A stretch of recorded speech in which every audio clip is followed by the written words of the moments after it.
Welcome back to Havana Media. My name is Boniface Owino, and as usual, I'm going to be your host for today. Now, I told you that I'll be having an interview, or I'll be having a visitor, and I'm very lucky to meet a very good friend of mine. I will give him time to introduce himself before we get into our topic of the day. But remember, if you're not subscribed, please click the subscribe button. You can also like and comment. As I normally say, that feedback is normally the key thing in any form of communication. Don't forget to tell me where you're watching us from and how these videos are reaching you. I'll give time to my visitor so that at least he can tell us his name before we jump into our discussion. Mr. Nelson. Yes. Karibu. Yeah, this is Nelson Ochieng of your Kali Timeside office of the Your Kali fraternity. Yeah, I'm known in different fields as a trader, in fact, a businessman around, and also a consultant. I teach people on financial literacy, how can they make their money work for them and such like things. Yes. And I like even politics because development is not development without politics too.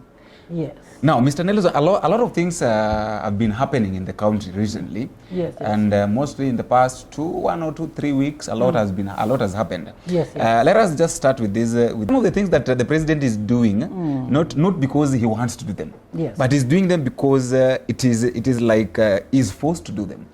Let us take, for instance, I want us to look at this issue of, we have got 2 organizations that, that give support to Kenya. And the president all around has been going up and down, seeking for support to come and do things in the country. And now I want us to ask, I want to ask you this, that what is the relationship between the Kenyan president, our His Excellency Dr. William Samoei Ruto, with the US, in considering the fact that we have got 2 organizations that give support to the country. We have got the IMF and the World Bank organization. What is the relationship between the Kenyan government and the US government? Because since the war started, the US have never even spoken, have never said anything concerning the demonstration in the country. Until yesterday, when some of the policemen, some of the militaries that come from US were spotted with the defense forces. What do you think is the relation between the president and Joe Biden? Let me start by saying that former vice president of Kenya, Saitoti, said sometimes back that read my lips. If I try to apply that analogy of reading the lips issue in this particular situation here in the country, you know, President Ruto has been going to outside to those to America, those places, and again, those people, they have no good. I doubt if they have good intentions with African countries. Any person, any leader in Africa who has made some associations, much associations are not higher with those whites, with those European governments, usually they mess up their people, because those people, I guess, their interest is just to loot the things, the good things here in Africa. And that is why the partnership between our government and the government of the West. In fact, I'm seeing a lot of loopholes, so many laps, and that is why I'm saying what now the president is doing of relating to those people, and really what is the root cause of all this. They are really messing him up, because I guess this idea holistically maybe came from the West. And when they now sit back and see the president messing up, maybe they are just laughing him, making him a laughing stock. And that is where I'm seeing there is a mess. And this mess may keep on continuing like this if at all. It can't rethink. You know, in good leadership, you should not just forget about your predecessors. You should learn from the predecessors. And right now, if you look at even the relationship between now the president, Dr. William Ruto, and maybe the immediate predecessor, Uhuru Kenyatta, is really cold. You know, there is a lot of cold relationship, which is very bad. Had it that he had good relationship with the immediate predecessor, maybe he would have learned 1-2 things on how things will be done right. And this is why he's now getting messed up, I believe, with the West. Yes. Mr. Nelson, talking about relationship. Yes. Do you think there is a good relationship between the president and his deputy? I'm also doubting, because if I try to see how Okay, initially there was an analogy that maybe these people, they are just playing with people's mind. But coming back to maybe the recent unfoldings, I'm seeing now there is no good relationship between the president and the deputy, because if I try to connect the dots on how these two things are, how the deputy is speaking, like now the way he spoke just last time about these new young guys on the streets, you know, I'm seeing a lot of contradictions. So I really doubt if they are really in good books as the boss and now the deputy. Yes. Because when I think it was on Wednesday evening, the deputy president went to Mombasa, where he had got a conference meeting, and he mentioned something concerning the resigning of the NIS director, that is Noordin Haji. And he gave an order that this guy should resign. Yet we know very well that the director of NIS, that is Noordin Haji, was given job by the president. So do you think these guys will, come and think look at it. Do you think these people will go up to the end? Take it from me, my brother. You know, everything has a reason if it is well searched for.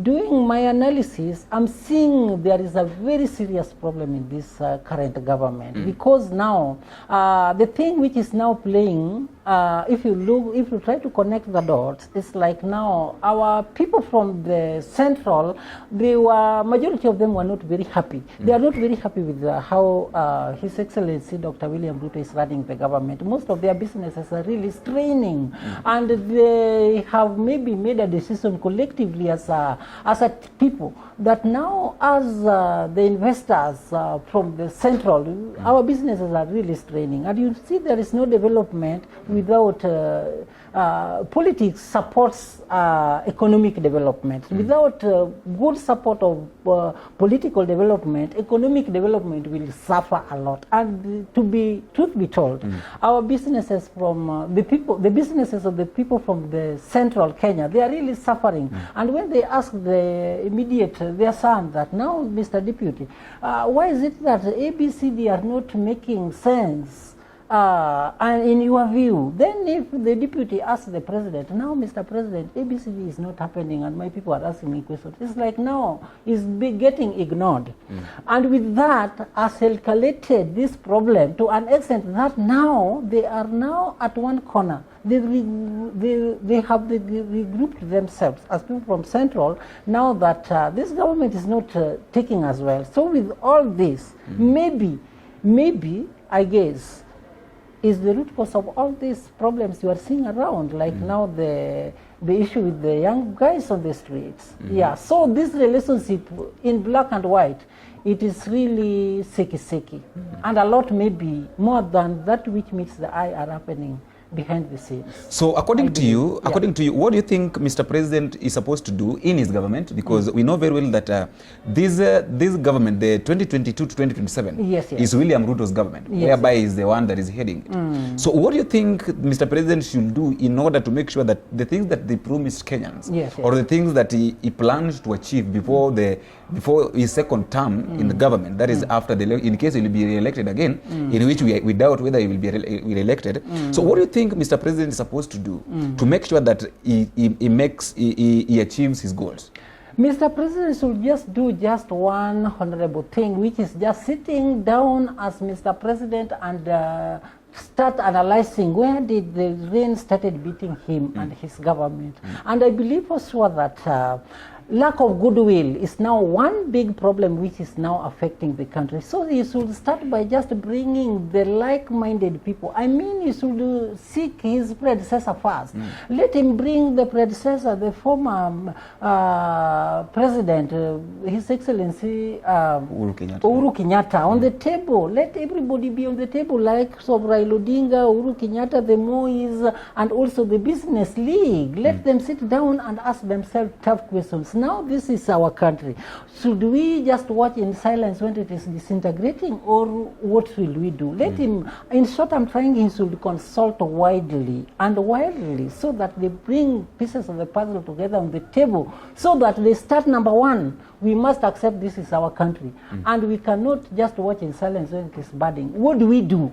let him consult and consult well. That is number one. Number two, he should not have some cards behind the scenes, because I'm seeing now, you know, him bringing Mudavadi on the mix is really too telling. And I guess with that, Mr. Gachagua is not sitting pretty, because the deputy president is there. Look at even when Raila Odinga visited Gachagua's Mudavadi's office.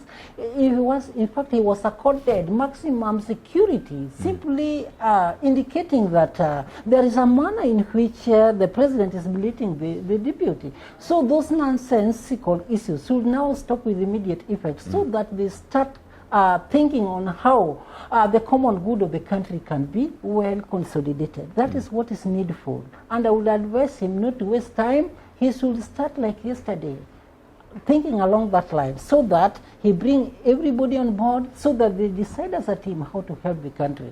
Yes. But you think with the pride that, let us call it, with the pride that Mr. President has, will it be easy for him to call all these people that you mentioned, to sit with them on the table to discuss matters of the country? I believe only that it's a slow learner along this line, because that is the needful thing to do, and it had to be done. Otherwise, things will go haywire. That is the only thing to be done. And I guess because now, look at even this issue of the finance bill. Initially, this thing was, I believe it was crafted in the State House. Brought to Bunge, it went the way it went, and now the problem. With that, that's why he declined it, meaning he's a slow learner. But I believe he'll learn to bring these people on board, so that they start serious talks on how to bring some peace, love and unity in the country, and they start thinking along the common good. This egocentrism kind of lifestyle, whereby people are now in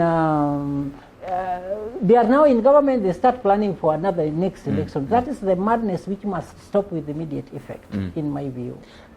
That is all we had for today, my viewer. You've had our guest, that is Mr. Nelson, saying that as a country, we have to be led by leaders who knows what the Kenyans want.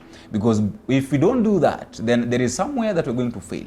And I think to add on that, I just want to tell our politicians and the people that normally, the people that are associated or are close, they are close to the politicians, that there are a lot of things that needs to be done. And as they normally say, that as a politician, before you be re-elected again, you have to make sure that the promises that you gave to your people, you make sure that you finish them. Because failure to do that, they'll send you back home. And I'm very sorry, we are very sorry, and we are very sorry for the people that lost, as Havana Media, we're very sorry for the people that lost their lives. And we say we send our condolences to their families, friends, especially those who have been shot during the peaceful demonstration by the police. And we say that may their souls rest in peace. That is all we had for today, and until we meet again, I've been your host, Boniface Owino. Bye-bye.